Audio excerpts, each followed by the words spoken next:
Hello guys good morning अनि हजुरहरूलाई फेरि पनि स्वागत छ मेरो च्यानलमा। अनि विशेष हामी आज हाम्रो यता वर्ल्डमा मनाएको दिन गुड फ्राइडे, जो चाहिँ हामी इसाईहरूले भन्छौँ येशू ख्रीष्ट कल्भरी क्रुसमा क्रुसिफाई भएको दिन हो।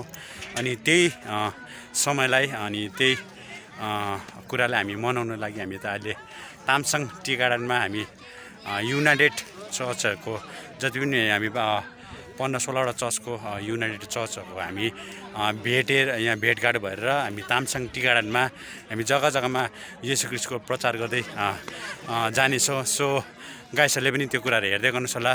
सो हेर्दै गर्नुहोस् अगाडि कुरा।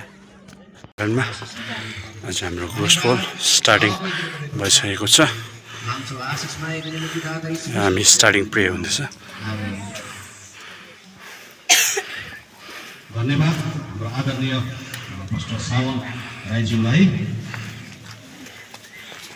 आज हामी किन यहाँनिर छौँ भन्दाखेरि सारा विश्वमा नै प्रभु यीशु ख्रीष्टलाई आजको दिन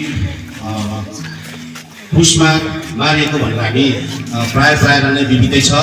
तर मारिएको दिनलाई चाहिँ किन गुड फ्राइडे भनियो, त्यो सन्देश लिएर आज हामी यो कालो धुराका मानिसहरूसँग यो दिनलाई यो अवसरलाई तपाईँहरूसँग बिताउनको लागि हामी यहाँनिर छौँ।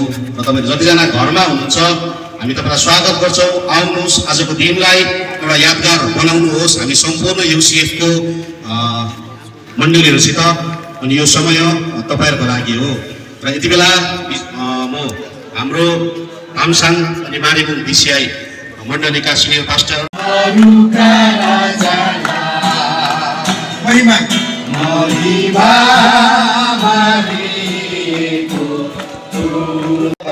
नोटिस 15-16 हामी पाउँछौँ भने आज हामी सबैजनालाई थाहा छ, मण्डली हाम्रो युनाइटेडलाई त हाम्रो आजको गुड फ्राइडेको बारेमा सबैलाई थाहा छ किन हामी गुड फ्राइडे मनाउँछौँ भन्ने विषयलाई। र यहाँ हामीले वरिपरि घरभित्र जतिजना पनि हाम्रो आफन्तहरू बसिराख्नु भएको छ उहाँहरूलाई हाम्रो प्रचार गर्ने एकदम अनिवार्य छ। यस कारणले गर्दाखेरि हामी आज यो परमेश्वरको मृत्युको बारेमा हामी तपाईँहरूलाई बताउनलाई यहाँ आएको छ। अनि तपाईँलाई लाग्छ होला यति साह्रो भिड किन यहाँ भइरहेको छ भन्ने कुराहरू हामी चाहन्छौँ। हामी सबै मण्डली हामी यहाँ चाहन्छौँ कि हामी तपाईँहरू सबैजनाले पनि प्रभु येशूको मृत्युलाई किन चाहिँ उहाँ मर्नुभयो भन्ने बारेमा सुनेको हामी चाहन्छौँ। अनि यो एउटा सुसमाचारको एउटा पाटा मात्रै हो। परमेश्वर प्रभु येशू हाम्रो लागि मर्नु भएको थियो, तर मरि खाली रहनु भएन, उहाँ चाहिँ तेस्रो दिनमा पुनरुत्थान हुनुभएको छ। यो क्षमको अनि मनोहर कुरा छ। यस कारणले यही सुसमाचारलाई हामीले तपाईँहरूलाई बाबालाई हामी यहाँ आज गुड फ्राइडे मनाउनलाई चाहिँ हामी यहाँ तपाईँहरूसँग छौँ। बाइबलले यसरी पनि भन्छ क्रुसको कथा चाहिँ महासुनेहरूको लागि चाहिँ मूर्खता आयो भनेर भन्नुभयो, र विश्वास गर्ने उद्धार गर्नेहरूको लागि चाहिँ यो शक्ति हो भनेर भन्नुभएको छ क्रुसको कुरा चाहिँ। र आज म तपाईँहरूलाई प्रभु येशू मरेको दिन चाहिँ किन चाहिँ गुड फ्राइडे भन्छ भन्ने विषयलाई तपाईँहरू जतिजनाले पनि सुनिराख्नु भएको छ हाम्रो यहाँ भेला भएको जनगणलाई छोडेर तपाईँहरूले विशेष गरेर आजको दिन तपाईँहरूको निम्ति हो, परमेश्वरले तपाईँहरूको निम्ति राख्नु भएको यो समय हो। अनि यसलाई तपाईँहरूले यदि हृदयबाट ग्रहण गर्नुहुन्छ, विश्वास गर्नुहुन्छ भने परमेश्वरले अवश्य तपाईँको जीवनमा काम गर्नुहुनेछ। थुप्रै हामी देख्छौँ संसारमा थुप्रै ऋषि मुनिहरू बितेर गए, थुप्रै राम्रो राम्रो भक्तहरू बितेर गए। त उनीहरूको सम्झना केही रूप मात्रमा मात्रै ठाउँमा मात्र केही समयहरू मात्र सम्झना गर्ने गरिन्छ। तर जब हामी प्रभु येशूको विषयमा आउँछौँ भने उहाँलाई सारा विश्वले आजको दिन सम्झना गर्ने गर्छ। किन त भन्दाखेरि उहाँ परमेश्वर स्वयं हुनुहुन्थ्यो। यति मात्रै फरक पर्छ कि उहाँ संसारमा आउनुहुँदा ईश्वरको एउटा पुत्र भएर आउनुभयो। अनि उहाँ आउनु भएर ठिक समयमा कल्भरीको क्रुसमा हाम्रो लागि मर्नुभयो। अनि त्यो मृत्युको दिन चाहिँ कसरी दूर हुन सक्छ भन्छ हामी यो प्रश्न स्वाभाविक हो, यो प्रश्न आउन सक्छ।